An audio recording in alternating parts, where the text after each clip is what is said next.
नमस्कार। आज हम भारत की अद्भुत प्राकृतिक विविधता को समझने के लिए एक यात्रा पर निकल रहे हैं। हम जानेंगे भारत के उन जीव भौगोलिक क्षेत्रों के बारे में जो मिलकर हमारे देश की पारिस्थितिक पहचान बनाते हैं। ये बात कितनी सच है ना? तो चलिए इसी सोच को आधार बनाकर प्रकृति के इस विशाल और जीवंत संग्रहालय के अलग-अलग हिस्सों को समझने की कोशिश करते हैं। तो सबसे पहले हमें इस संग्रहालय की बनावट को समझना होगा।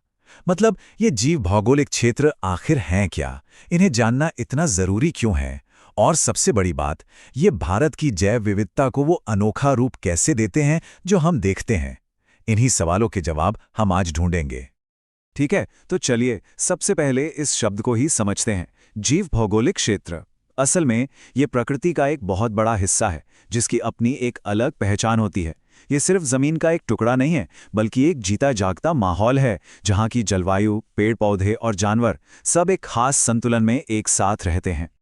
तो अब जब हम ये जान गए हैं कि ये क्षेत्र क्या है, तो अगला सवाल मन में आता है कि वैज्ञानिकों ने भारत को इन अलग अलग क्षेत्रों में बांटने की जरूरत क्यों महसूस की? इसका असल में फायदा क्या है? और हाँ, ये एक बहुत ही जरूरी सवाल है। क्या ये सब सिर्फ एकेडमिक बातें हैं, मतलब किताबों तक ही सीमित हैं, या फिर इसका हमारे पर्यावरण और हमारे जीवन पर कोई वास्तविक असर भी पड़ता है? आइए इस बात को समझते हैं।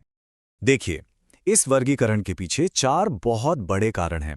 सबसे पहला, ये हमें भारत की विशाल और अलग-अलग तरह की जैव विविधता को समझने और उसकी सराहना करने में मदद करता है। दूसरा, इसी के आधार पर संरक्षण की योजनाएं बनती हैं। मतलब हमें पता चलता है कि किन जानवरों और किन जगहों को बचाने की सबसे ज्यादा जरूरत है। तीसरा, ये सस्टेनेबल डेवलपमेंट यानी सतत विकास के लिए हमारा मार्गदर्शन करता है। और आखिर में, ये हमें हमारी सांस्कृतिक जड़ों से भी जोड़ता है, क्योंकि हमारी कई परंपराएं सीधे सीधे इन प्राकृतिक क्षेत्रों से जुड़ी हुई हैं। तो चलिए अब हम इस सफर के सबसे दिलचस्प हिस्से पर आते हैं। अब हम भारत के उन 10 अनोखे पारिस्थितिक क्षेत्रों की एक-एक करके सैर करेंगे। ये जो तालिका सामने है, ये भारत की अविश्वसनीय विविधता को एक नज़र में दिखाती है। चलिए उत्तर से शुरू करते हैं। सबसे ऊपर है ट्रांस हिमालय का ठंडा और सूखा इलाका, जैसा कि लद्दाख में है।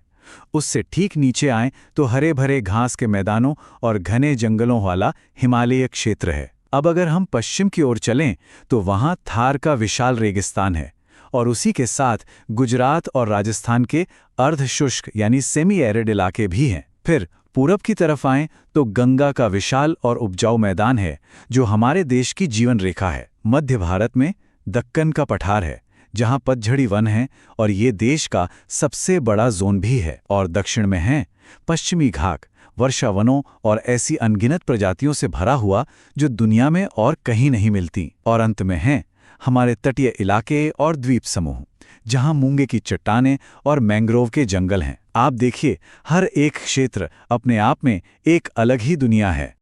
तो देखा आपने, कहाँ ऊंचे बर्फीले रेगिस्तान और कहाँ घने ट्रॉपिकल जंगल। हर क्षेत्र अपनी खासियत के साथ भारत की कुदरती विरासत को और भी अमीर बनाता है। सच में ये एक ही देश के अंदर कई अलग अलग दुनियाओं जैसा है। अच्छा, तो ये सारी सैद्धांतिक जानकारी तो ठीक है, लेकिन इसका असल दुनिया में जमीनी स्तर पर क्या इस्तेमाल है? चलिए अब ये देखते हैं कि ये वर्गीकरण सिर्फ किताबों से निकलकर ठोस कार्रवाई का आधार कैसे बनता है। देखिए, ये वैज्ञानिक ढांचा ही हमारी असल दुनिया की कार्रवाइयों का आधार है। सबसे पहले ये पारिस्थितिक अनुसंधान के लिए एक लैब की तरह काम करता है। इसी से हमें यह तय करने में मदद मिलती है कि नेशनल पार्क और वाइल्ड लाइफ सेंचुरी कहाँ बनाई जानी चाहिए।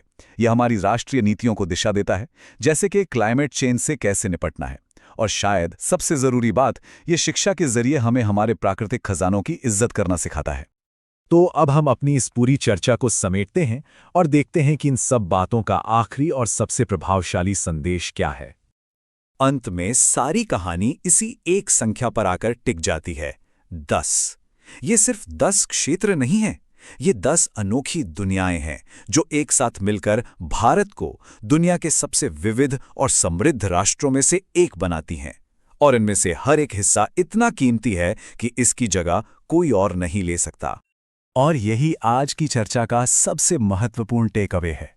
इन पारिस्थितिक तंत्रों का स्वास्थ्य सीधे सीधे हमारे पानी, हमारे भोजन और हमारी जलवायु की सुरक्षा से जुड़ा है। इन्हें बचाना कोई विकल्प नहीं है, बल्कि ये हमारी आने वाली पीढ़ियों के लिए एक जरूरत है। और यहीं से एक बहुत गहरा विचार सामने आता है।